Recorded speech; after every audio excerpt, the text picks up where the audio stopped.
generally speaking, ang isang miyembro ng Iglesia ni Cristo ay hindi pwedeng tumakbo sa politika. Yan.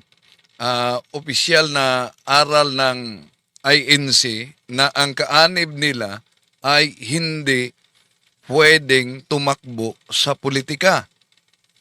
Pero, bakit si Marcoleta ay naging congressman, naging senador? Diba? Sabi niya, yun talaga ang opisyal na aral ng INC. Naalala ko, yung first councilor sa Malaybalay noon, Katoliko siya, naging ANC. Pero, naging kapitan siya at naging first councilor, umalis siya sa INC dahil hindi siya hintulutang tumakbo. Dahil yun talaga ang kanilang general role.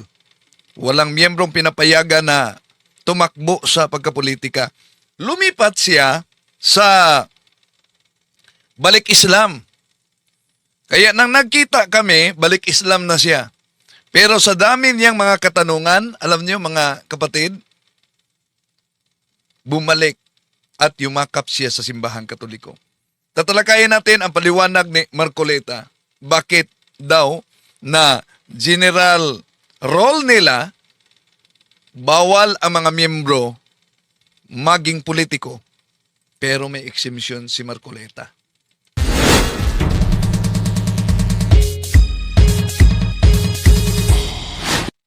Kumusta? Welcome. Muli, ito yung lingkod, Brad Brindel Talibong, makasama ninyo sa pagkakataong ito.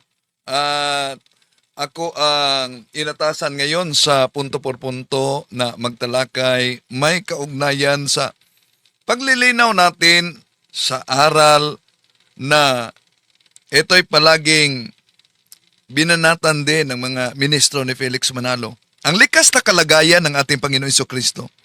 Siya ba'y tao, hindi Diyos? O siya ba'y Diyos na nagkatawang tao? Inayahan natin ang ating mga sukit taga-subaybay. Huwag kalimutang pindutin ang like sa ating live. At kung bago ka lang, huwag kalimutang pindutin ang bell button para updated kayong mag-comment at i-share ninyo, mga kapatid. At ilagay din ninyo ang lugar kung saan kayo nag-subaybay dahil para malaman din natin kung saan na paabot itong ating talakayan ngayon. At inanyayahan din namin kayo na kung maaari mag-subscribe kay Kaburnok Factbusters PH, kay Bro Dens, Mr. Curious Catholics, kay Kaburnok Nahak. Dinilit ng hacker ang kaniyang channel. Kaya may bago at ang bago nasa may link. At meron tayong pangalawang channel, Pananampalataya at Katwiran, nasa link din mga kapatid. Okay? So, ako ang inaatasan ngayon, naka-assign, no? Para magtalakay, bago tayo papasok, inaamin ni Senador Marcoleta at kahit nga itong vlogger na INC na bawal sa INC na ang kaanib ay tumakbo sa eleksyon. Attorney Rodante Marcoleta, isang Iglesia ni Cristo member, bakit kandidato sa pagkasenador? So, ang INC vlogger ito, bakit naging kandidato sa pagkasenador? So, therefore, alam nila na bawal sa INC ang mga miyembro na magiging kandidato, magiging politiko. Pero may exemption para kay Marcoleta. May mga nagme-message sa atin. Ito, I'm sure marami na rin pong nagtanong sa inyo. Ito ang interview ni Katon Ying, kaanib din sa INC si Katon Ying. And then, sa panahon ito na malapit na ang eleksyon, no? In-interview siya at tinanong bakit kung ang general role ng INC, Iglesia ni Cristong Tatag ni Felix Manalo, bawal sa mga miyembro, pero bakit tumakbo si Marcoleta? I would like to ask this as a Filipino and as a member of Iglesia ni Cristo at the same time. Ito, tanong ko, bakit, ito po, kanina pa ho lumalabas dito yung mga tanong na yan eh. Pwede po bang tumakbo sa pagka-senador ang isang miyembro ng Iglesia ni Cristo? First of all, are you a member of the Iglesia ni Cristo? Gusto ko lang munang just to set the record straight. And number two, yun yung tanong na pwede po bang tumakbo senador ang isang miyembro? So ano bang klarong tanong diyan? Pwedeng tumakbo o are you a member of Iglesia ni Cristo? Pero gusto niyang linawin sa interview na aaminin ni Marcoleta na siya talaga'y kaanib sa Iglesia ni Cristo. Di ba? Siya'y abogado. Magaling talaga. Magaling si Senador Marcoleta mag-research.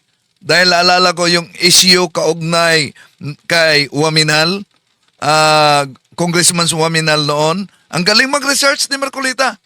Pero ang nakapagtataka, ni-research kaya niya itong doktrina at aral ng INC kaugnay sa likas na kalagayan ng ating Panginoon Jesucristo na para sa kanila, ang ating Panginoon Jesucristo ay tao, hindi Diyos. Ni-research kaya niya yan o kusang tinanggap na lang niya?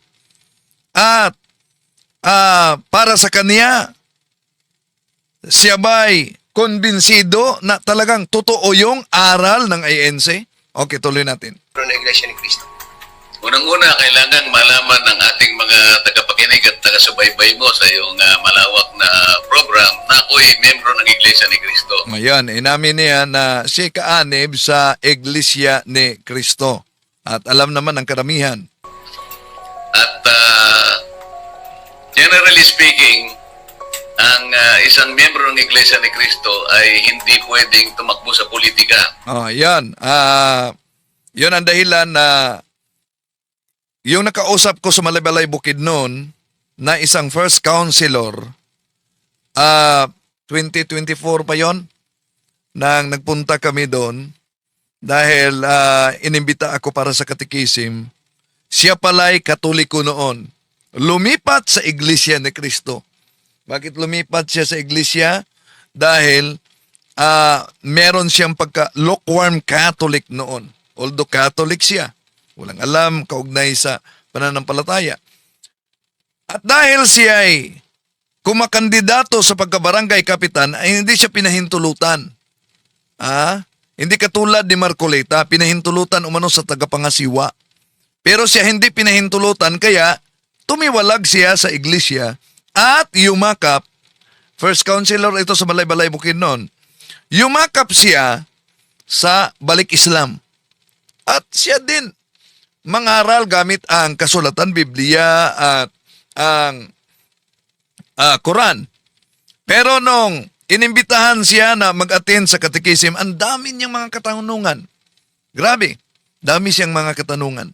Hanggang malapit na kami naghapunan, sabi niya mismo, babalik na ako sa simbahang Katoliko. Nang nasagot na yung mga katanungan niya, kaugnay sa purgatorio, sacred images, pagka-Diyos ng ating Panginoon Jesucristo, at yung malawak niya na mga katanungan patungkol sa confession.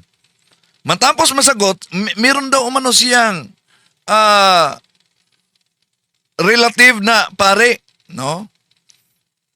Matapos sinagot yung mga katanungan, siya mismo yung nagdeklara, babalik ako sa simbahang Katoliko. At nang kumain na kami, nag-antanda ng cross na talaga siya. Kaya nilapitan ko siya at inanyayahan kung maari at tatanggap siya ng Sacrament of Reconciliation. Tuloy natin si Marcoleta. Ngunit kapag ikaw ay pinayagan, ikaw ngunit, bawal umano. Pero ngunit kung ikay pinayagan, tulad niya, pinayagan siya. ay binigyan ng permiso para tumakbo sapagkat yun ay doktrina sa Iglesia ni Cristo. Kinakailangan lahat ng gagawin mo ay ipagpapaalam mo sa pamamahala ng Iglesia. Ayan. Lahat ng mga gawin mo na mga kaanib, galing yan mismo ni Marcoleta, no? Na kailangan lahat mong gawin, ipaalam daw sa tagapamahala. Kapag ikaw ay pinayagan, doon ka lamang pwede na tumakbo. Pag hindi ka pinayagan, ay ikaw ay dapat magpasakop at sumunod ka kung ano ang kanilang pagkapasyahan. So, kung ang argumento dito ni Senador Marcolita na lahat na gagawin ay ipaalam sa iglesia, sa tagapamahala, ang tanong dito, yung nagsinungaling si Marcolita sa kaniyang sosi, dahil nagkontrahan ang sosi, yung nagasta niya sa eleksyon, 122 million. Samantalang yung kaniyang salin, 15 million. At ang idineklara niya, yung buong gasto na yan na 122 million, wala siyang natanggap na donation. Sa kanya lahat yon. Kaya, nung nabusisi at nakita ang kontrahan sa salin at sa sosi na pilitang magpaliwanag si Marcolita, di ba? Sabi niya, meron talagang nagbigay. Pero dahil nakiusap na huwag silang isa publiko, kaya inaamin niya na nagsinungaling siya sa sosi. Ngayon, batay sa nilatag niyang predicate dito, di ba? Sabi niya, lahat na gagawin sa kaanib ng INC dapat alam ng tagapangasiwang pangkalahatan, alam ng iglesia. Yun po bang pagsisinungaling sa sosi? Alam ba yan ng pangkalahatang tagapangasiwa? Alam ba yan ng iglesia o kay Marcolita lang? Dahil kung hindi alam ng iglesia yan, so nilabag niya ang pahayag niya dito na ang lahat na mga gagawin ng kaanib ng INC dapat alam ng tagapangasiwa. Dapat alam ng iglesia. Di ba? Okay, tuloy natin. Sa madaling salita, kayo po ay nagpaalam at kayo po ay pinayagan. Tama po ba yung pagkaintindi ko, Kadante? Tama ka, Tunying. Ako ay nagpaalam sa pamamagitan ng pagsulat sa kanila at binigyan naman nila ng pagpayag yung aking pagsulat sa kanila at yung kadahilanan kung bakit ako ay nagpasyang tumakbo. Dudugtong ko na rin, mabuti na rin ito na maunawaan ng ating mga kababayan. Sabi niyo nga kanina, generally speaking, bakit po ba quote-unquote dinidiscourage na pumasok sa magulong mundo ng politika ang isang INC member? Kung meron mang, kung gusto niyo po... So, kung magulo ang mundo ng politika, ang tanong na din dito, bawal pumasok ang kaanib, ba't nag-endorse kayo ng kandidato sa magulong mundo ng politika? Di ba? Okay. Ba't nag-endorse kayo? Okay. Sagutin yan. Pangkaraniwan siguro, nasabi mo na rin ang dahilan, Katunying, talagang ang politika ay na mahirap. Andali, shout out daw kay Muslim Islam diyan sa Cebu City. Okay, tuloy natin. Mahirap puntahan sapagkat sabi nga natin ito ay napakarumi ang politika sa maraming kaparaanan. Napakarumi ang politika sa maraming kaparaanan daw. Yun bang hindi pag sabi ni Marcolita sa kanyang susi kung sino ang nagbigay funding sa kanyang eleksyon, yun po ba'y malinis o yun po ba'y marumi? Tuloy natin.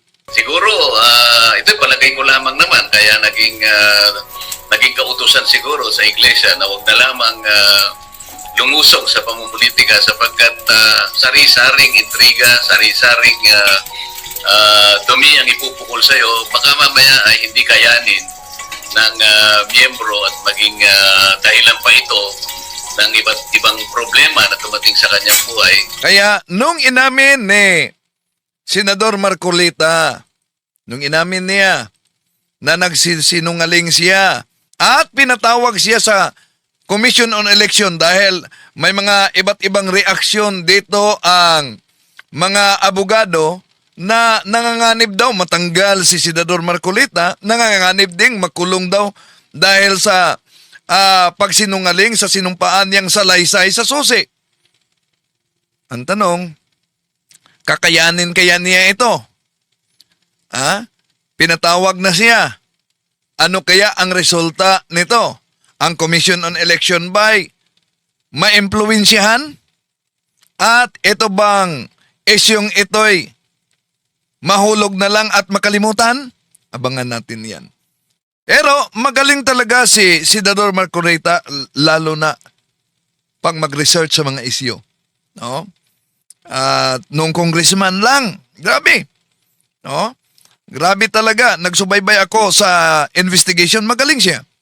Pero ang tanong natin, kaugnay sa pananampalataya, lalo na sa aral ng INC, na si Kristo'y tao, hindi Diyos, ni-research kaya ito ni Senador Marcolita.